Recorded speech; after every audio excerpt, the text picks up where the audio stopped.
Bom dia, boa tarde, boa noite, sejam bem-vindos a mais um vídeo aqui no canal.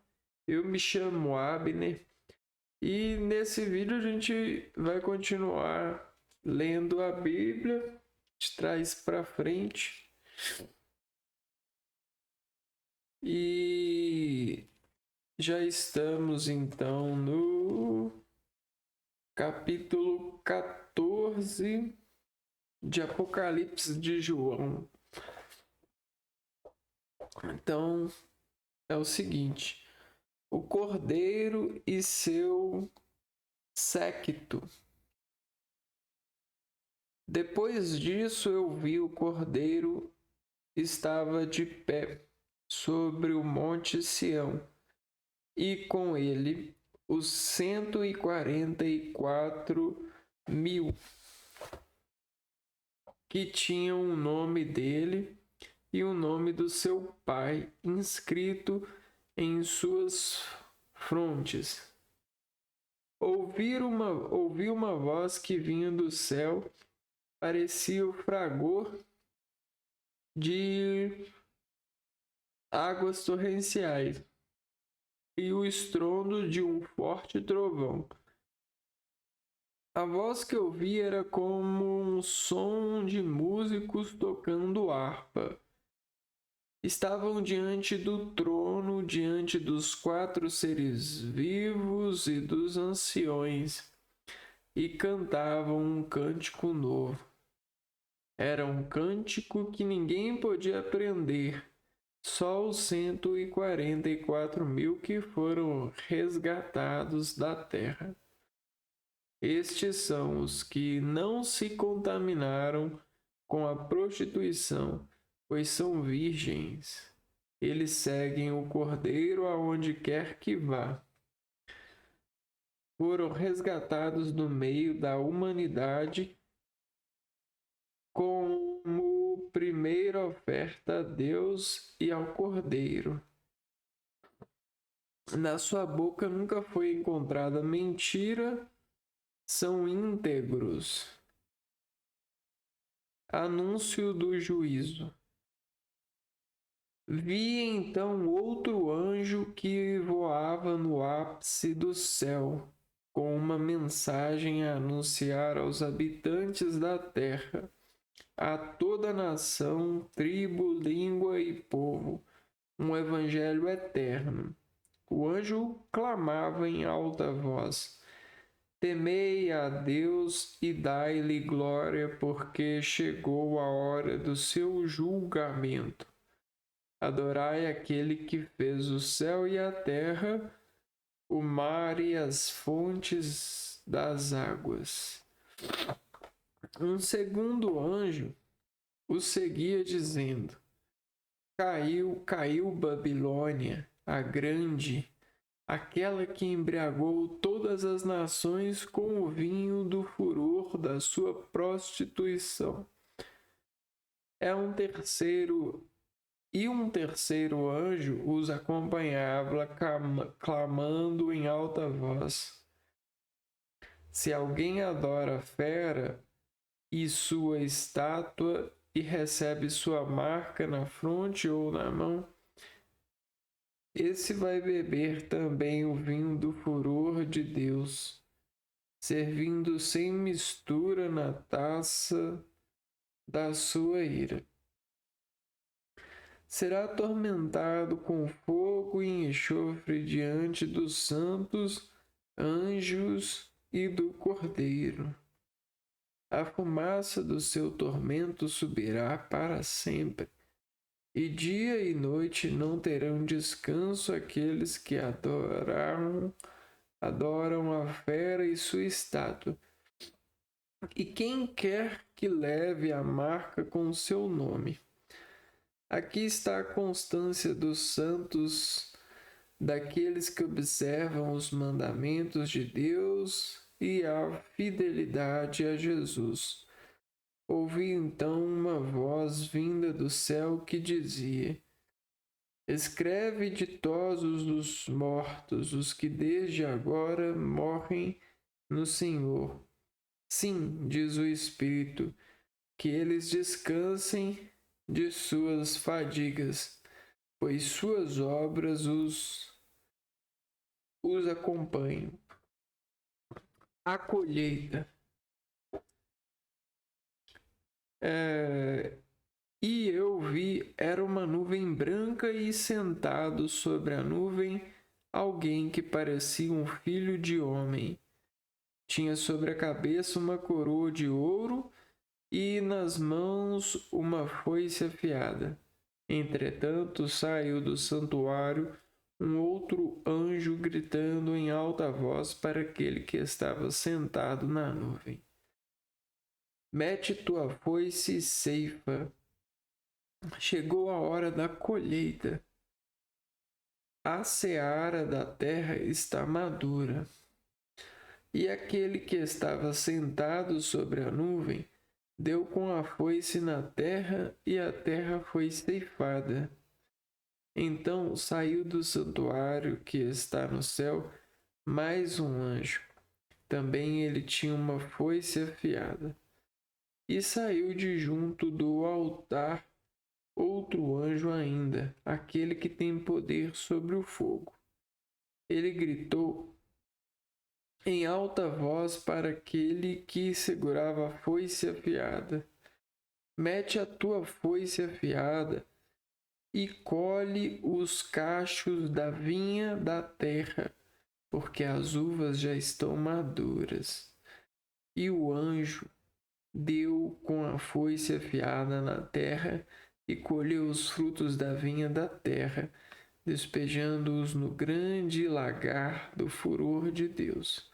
E o lagar foi pisado fora da cidade, e dele saiu sangue que subiu até a altura do freio dos cavalos, numa extensão de 300 quilômetros. Bom, então aqui, né, a gente já está vendo vários instrumentos, né, aos anjos, né? Instrumentos de medições, instrumentos de extrações, instrumentos de visões. E, bom, veja só, quando a gente vê que foice afiada em busca de cachos da vinha, né? A gente pode interpretar isso de modo literal ou de modo figurado. Eu sou a pessoa que acredita na condição figurativa de dizer, porque um Deus, um Pai, nunca fala de forma literal ao seu filho, a sua criação, porque o Filho de Deus é a literalidade. Então, se Deus criou toda a terra, nós somos a palavra de Deus literal. Aquilo que a gente brinca de saber entre nós, né, acreditando na palavra de Deus a partir do compartilhamento e regulação desse compartilhamento, gerenciando essas alianças com a palavra de Deus, que é os irmãos e irmãs em fé, a gente sim administra a palavra de Deus buscando o bem para todos, né? Que é a palavra de Deus. Porém, nós somos a literatura de Deus, o lado literal. Aí quando você vê Deus falar para nós, ou a partir de visões e trazendo Jesus Cristo, isso e aquilo, eu sou do cara que acredita na figuração. O que é figuração? É uma escala da literalidade, né? É algo que consegue entrar no real, né? Então, se a gente é o que é literal, O figurado é aquilo que entra em nós. Então é aquilo que está no interior de algo. São as engrenagens. E quando o anjo ele tem as suas foices afiadas, as foices são instrumentos para acessar o interior, como se fossem chaves para atingir o espírito. E, para ser sincero, hoje as palavras elas são afiadas junto de um complexo de orações e frases. E quando você tem o lado afiado, você consegue acessar, porque você conhece o desafinar, o compasso de processamento dessas palavras, dessas orações. E na época que isso foi revelado a João, né, o mundo ele não era tecnológico a esse ponto. E eu fico imaginando se João não estava vendo e narrando de forma figurada esses pensamentos da evolução que se seguia sobre os trabalhos de Jesus e dos seus discípulos, buscando o bem. Imagina só, se todos praticam o bem, obviamente unidos, o bem ele cresce em uma proporção muito grande, mas muito grande mesmo. E por que não tem o bem? Ora, obviamente nem todos estão trabalhando para o bem. Existe alguma falha aí, né? E quando aqui na Bíblia, na visão do João, a gente vê aqui que 144 mil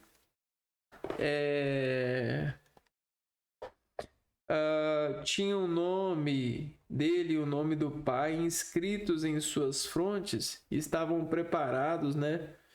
Eu vi uma voz que vinha do céu, parecia o fragor das águas torrenciais.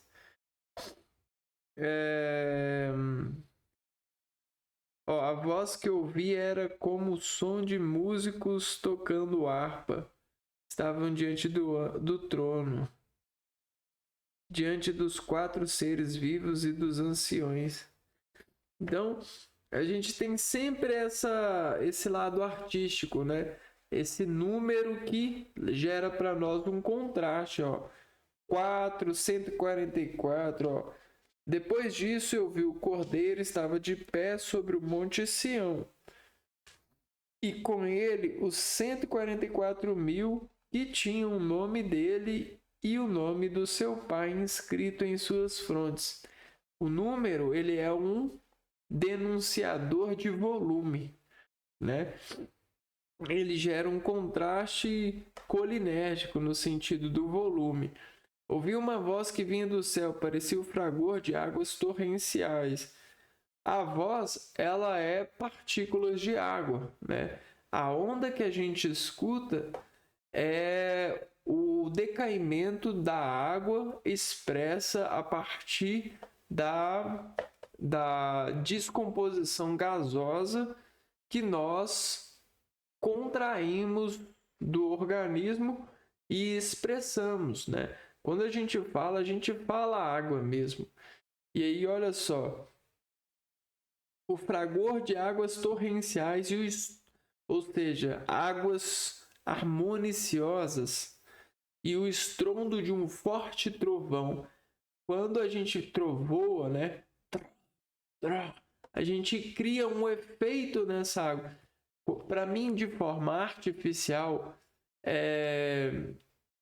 fazer um trovão, né? Você precisa de interagir com esse mecanismo, né? O trovão, ele é uma energia, né? Muito grande, né? que é formada pela diferença de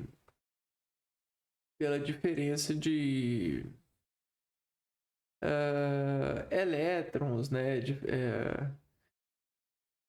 A gente existe eu não vou saber falar tão bem assim agora, mas íons, né? Acho que é isso mesmo, íons. E aí o que acontece? Quando a gente quer provocar artisticamente o trovoar, né? Nós conseguimos soar trovão, né? E isso é uma manobra de arte e intelectualização, porque quando você quer se elevar frente ao público, você manobra-se, né? Você se contorce. E aí o que acontece? Tem várias pessoas que treinam manobras em espírito. Isso não é uma mentira. Eu não estou arrancando daqui para lá, não é uma imaginação.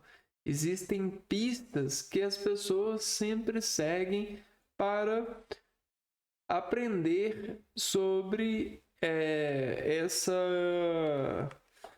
essa oração de encaixes corporais, né? Ou desencaixes corporais. A gente chama isso de decomposição associativa ou composição associativa, né? E o que acontece? Os músculos, os olhos, os ouvidos, tudo está bem conectado, né? E aí, imaginam vocês, assim como o Messias Jesus apresentava milagres, apresentava o seu grau de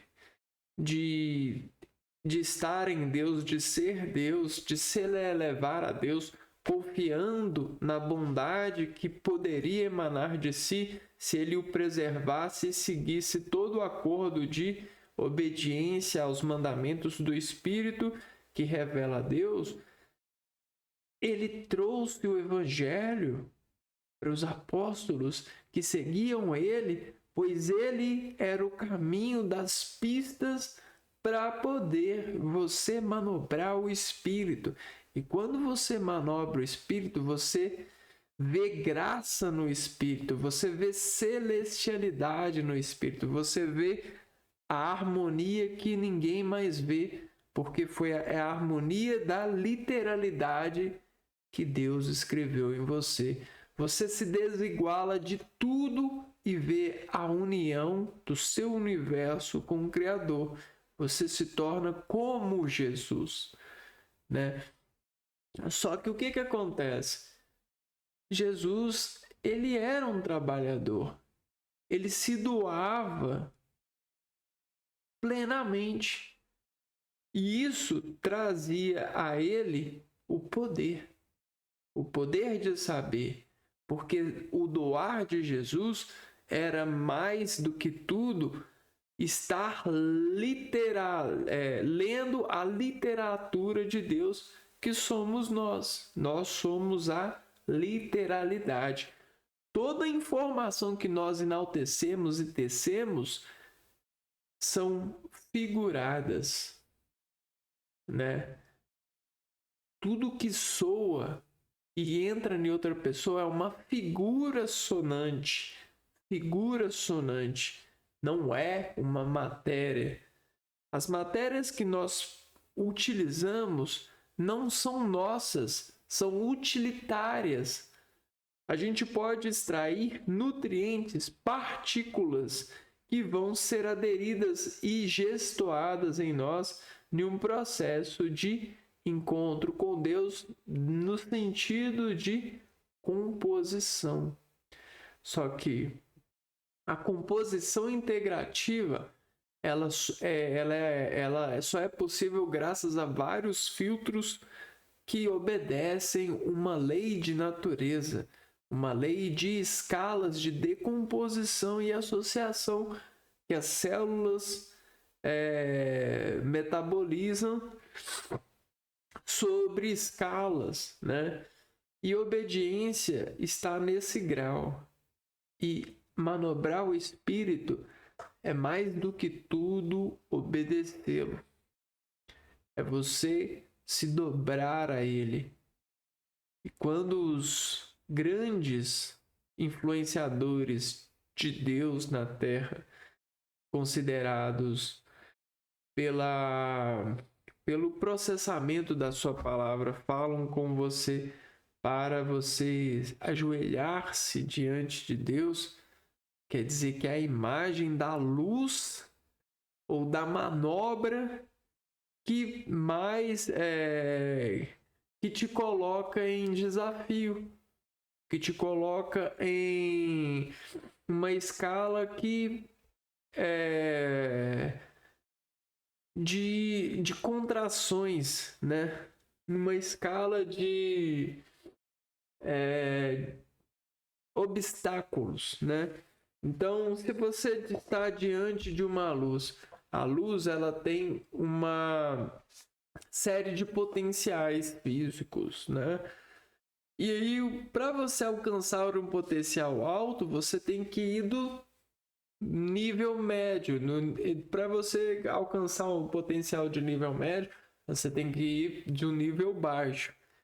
E para você andar pela luz, você tem que ter controle de níveis.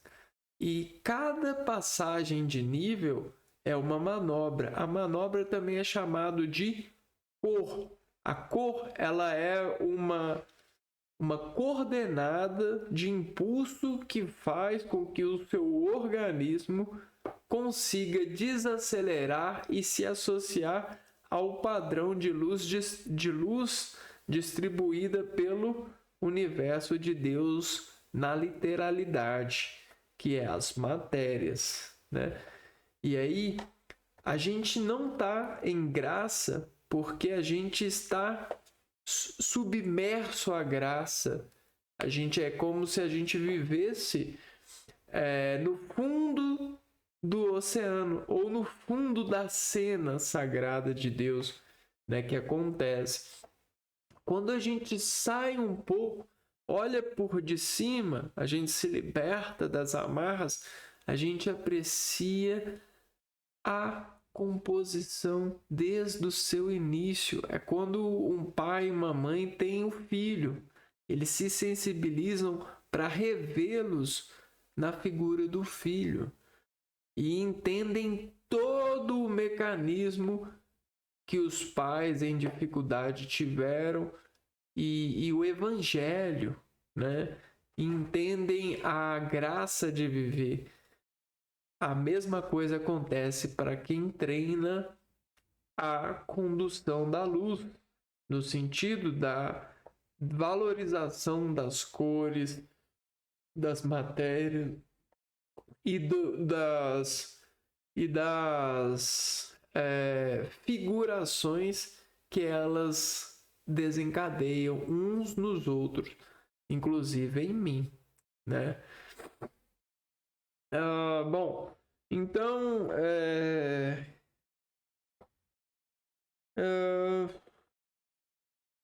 a gente pode dizer assim que aqui está a constância dos santos, daqueles que observam os mandamentos de Deus.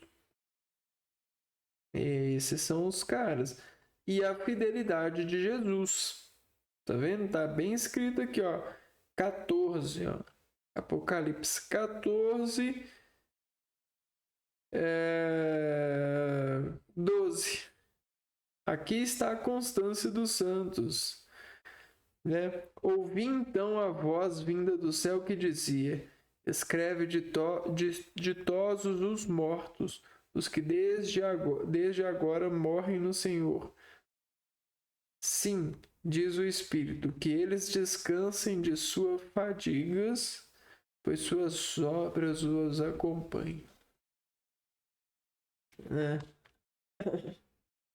E aí tem aqui o capítulo da colheita, né, que a gente estava falando, que é os instrumentos que os anjos têm para colher, né?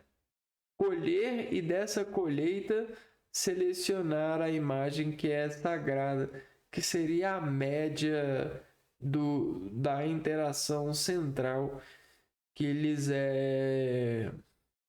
área de atendimento, né? Vamos dizer que os anjos eles têm as suas áreas de atendimento. E aí nessas áreas eles têm as suas foices para colocar o paciente na impaciência certa, ou seja, na frequência certa de ser e estar se aprontando e ajudando a aprontar a ordem de Deus que vem dos irmãos, né? Se você ter fé. Porque, mais uma vez, eu repito, né?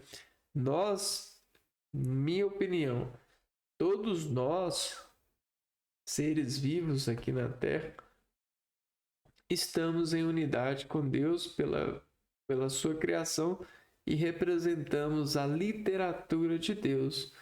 Para ler bem essa literatura, prestamos o nosso